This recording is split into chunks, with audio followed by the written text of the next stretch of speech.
welcome to Marriage Exposed. I'm Dr. Roz. And I'm your man, Kil. We're doing our series about 7 reasons why you should come see us or go get counseling. We are up to number 4. And number 4 is when the partners do not know how to resolve their differences. Another way to break that down is kind of looking at it like we know what's wrong. We just don't know how to fix it. And you know, I always tell people, whenever I see couples, they're like, oh, we never argue. We never this. I was like, y'all just don't know how to argue yet. You know, and so you have to learn your significant other. You have to learn how they respond to conflict. That's why I tell people all the time, you need to go through the seasons with someone. All 4 seasons. Because people are different. You know, during the winter months, people definitely could have what we call in the clinical world a SAD, which is seasonal depression, affective disorder. And so, you know, it's a real thing, and a lot of people think that it's not. And so you have to be able to understand the person that you're with in order to solve conflicts with that person. Now, if you are the type of individual that you're like, I'm right, and they're always the wrong, then you have not learned how to effectively handle conflict with your partner. And you're always going to be butting heads because everybody can't win at all. The couple has to win. And I remember the most important thing that my therapist said to me and my husband and I. He was like, you have your life, he has his life, and then you have a life together. Which life do you want to win? And at the end of the day, it's just like, you know what? We're together. We want that life to win. But if we're not doing the effective work that we need to do to ensure that that life is going to win, then we might as well stay single, basically. And so you definitely have to understand and learn how to effectively communicate and negotiate situations with your spouse. Oftentimes we get caught up in situations where it's just gone on for so long, you don't know how to get out the cycle. Somebody has to be the winner in the relationship. Somebody has to try to break the cycle. So even if it feels uncomfortable what you're doing, somebody has to do something that's uncomfortable to them to get out of the cycle of negativity. If you want your marriage to work, this is what you have to do. And sometimes you can't see it. That's why you need a third party in there with you, because as a therapist, we see it all. We look at your communication patterns. We look at how you interact with each other. I can spend 10 minutes with a couple, and I can tell you what they need to solve their issues. And that's just because I've been trained. I've been doing it for some time. Very skilled in doing that because it is my passion. Inappropriate relationships. It's just my passion. But when you're in it, sometimes you can't see it. Sometimes you can't see the wrong that you're doing. And hear me out when I say this, and I'll probably get a lot of slack from this, but I don't care because I'm telling you the truth. If there is a situation in a relationship, you're both at fault. I don't care if one person has done more than the other. You're both at fault because at some point, you both are doing something to maintain this negative pattern. You know what? I actually agree with you. You do? Yeah. Kil agrees. I actually agree with you. I heard something the other day. I won't even say from who. Wow. But, you know, this shit was basically saying it takes 2 people to have bad sex. It does.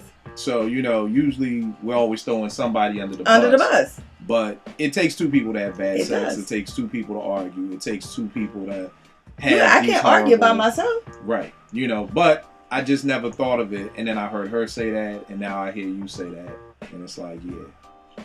Thank you. Yeah, it is what it is. Man, I shout you out. Can y'all write this down? I shout you out when you deserve it. Write this down. That he agreed with me. But it's true. It takes 2 individuals to keep a negativistic pattern going. So whatever you're doing, if your thing is I'm going to ignore this person, then maybe that's what's keeping your end of the negative pattern going. You know, so you have to look at your own actions and figure out, is this the best thing for your marriage? And at the end of the day, is it more important for you to be okay or for your marriage to be okay? And a lot of people get that confused. Self-preservation. I got to look out for me first. I got to make sure I'm all right. I got to make sure this is okay. Now, when you become one, you got to make sure that it's all okay. Because if the marriage is okay, you'll be okay. If you're okay, the marriage will be okay. It works hand in hand. And so you have to work hard. This is why marriage is hard work.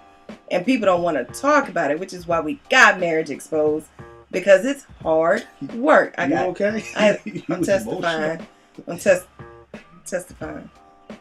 Okay.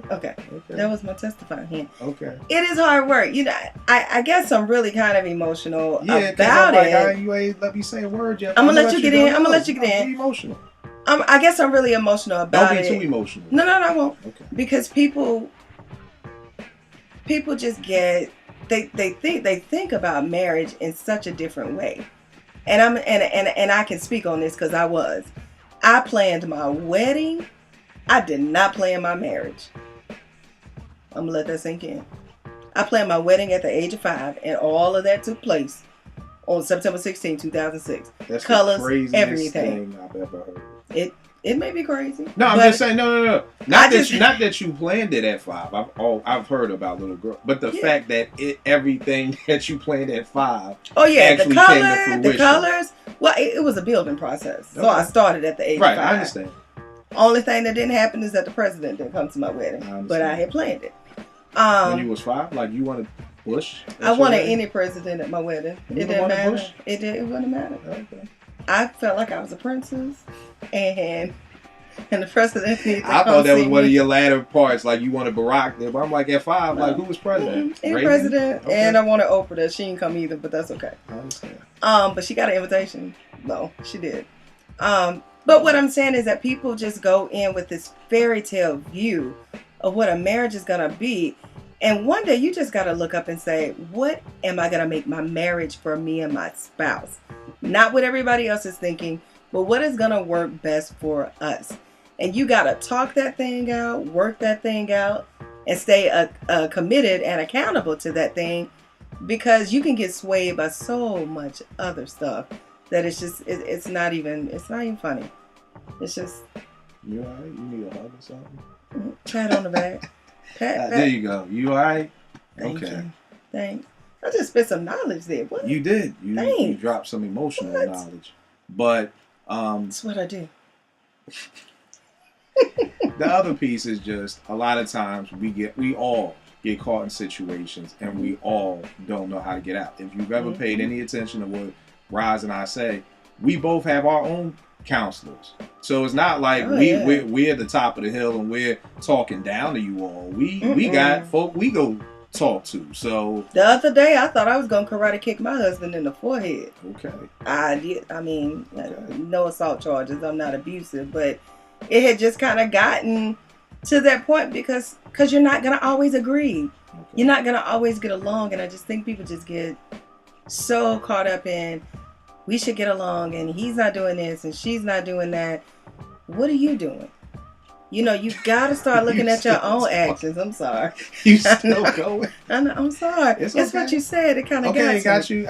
Okay. You have got to look at your own actions and figure out why your own actions are stopping the process of you guys getting out of your situation.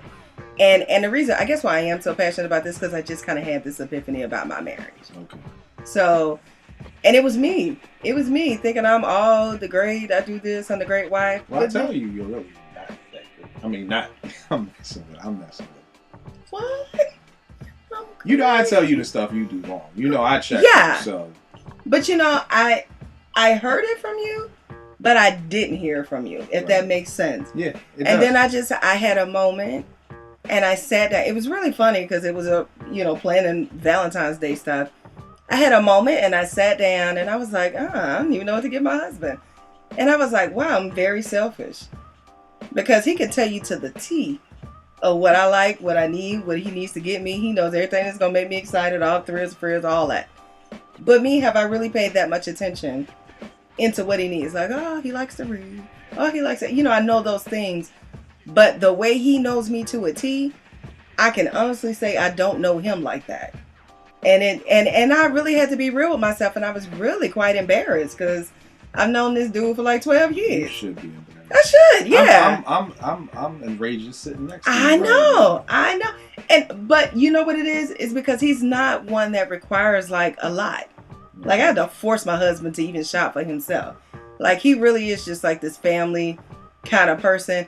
Whereas me, I'm family, but I'm social butterfly, I do this, I'm all over the place. Yes, you are. And I had to realize, like, wow, he sacrifices a lot for me to just have fun, which is selfish. And so sometimes you have to get to a place. I'm so glad you got this epiphany on how selfish. Yeah. Oh my God. I've been trying to tell her this. Listen, one thing about me is I'm honest. And when I know it all stinks, I'll be very honest about it. So it just got to a point that I was like, well, maybe why this isn't taking place, or why this isn't happening, or why we're stuck here is because of what I was doing. And so because of what I was doing, it was holding us back. But I was so about to blame him because he'll just always take the blame, which is very selfish of me. I know he'll just always take it. He'll be like, yeah, you're right, babe. He'll just take it, which is not right. To shut you up. Yeah, to shut me up, which is not right. But I got accustomed to that. Good. I got very accustomed to that, and it's not healthy. It wasn't healthy. Right. And it wasn't a great way for us to function. So, yeah, I am saying this very passionately because, yes, we still do. We're real. We're human. Kil will call me like, are you and Frank still alive over there? And I'm like, yeah, we making it, and I'll call him, you and Tanya, y'all all right? He's like, yeah, we good.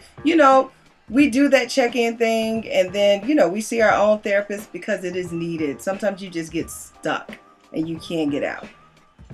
I'm sorry. You done? Did you want to say something?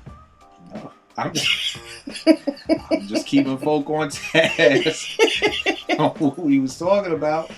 When the partners don't know how to resolve their own differences. So again, we're just talking about where you may know the passion isn't there. Yeah. We want the passion, but we don't know how to get it back. Yeah. The communication isn't there. We know it's not there, but we don't know how to get it back. It's just like with anything, when you don't know how to do something. Right now, what happens, you go to Google. Yeah. When you don't know something, you go to Google. Figure it out. Yeah, and you have to figure it out. So, that's another step of you need to seek some counseling when you know that there's a problem and you just can't figure it out yourself. Same thing with your health. Some things you can just, I got a stomach ache. It's nothing. I know how to figure that out. There's going to be some certain things that may go wrong and you're like, I don't know what this is. And I've had a headache for 10 days now. And after a while, it becomes it's common sense to go to a doctor. Yeah. Why wouldn't you go to a doctor? Yeah. And then just keep in mind in the same analogy, when you don't go to the doctor and find out what's going on and you let it sit and fester for years, it becomes even worse. Yeah. And then it may get to a point where there's nothing you can do. I've heard doctors tell folk, if you would have came 2 years ago, if you would have came 3 years ago. And you know what, Kil? I've heard you. You're cutting me off again. But knock yourself out. No, I was actually about to give you props. No, go ahead. Well, I'll definitely be quiet then. Like you said, maybe about a year, maybe could have been a month ago. I don't know. Kil always saying something. But what you said was very poignant. You said you've had this situation for 2 years. The devil keeps attacking you in the same area. Mm-hmm. Why have you not figured it out? That, and if you, Christians or, religious or, you subscribe to God, then you can get this analogy how the devil comes in, attacks, kills, destroys, that kind of thing. And it really was an eye-opener because why are we still having the same issue in the same area? And to me, what that said is that you ain't put enough attention to that area to make sure that issue is gone. Right. And so I think sometimes we just brush stuff over like, I ain't dealing with that no more. She ain't doing this, he ain't doing that, whatever. And that is what opens the doorway for affairs. Right. So you got to want to make sure you're not into that negative pattern, or you're not doing that check-in or trying to change things, because you really don't want to get caught up like that. And on that note, I'm Kil. And I'm Dr. Roz. Prayerfully next one won't get Roz too emotional and we won't forget what we were talking about. It's the whole series. Who it's knows? Just a good series. Who knows? I'm glad you got that off your chest though. Yeah. Okay, so you was about to start talking again. Yeah. I'm Kil. I'm Dr. Roz. Keep it locked.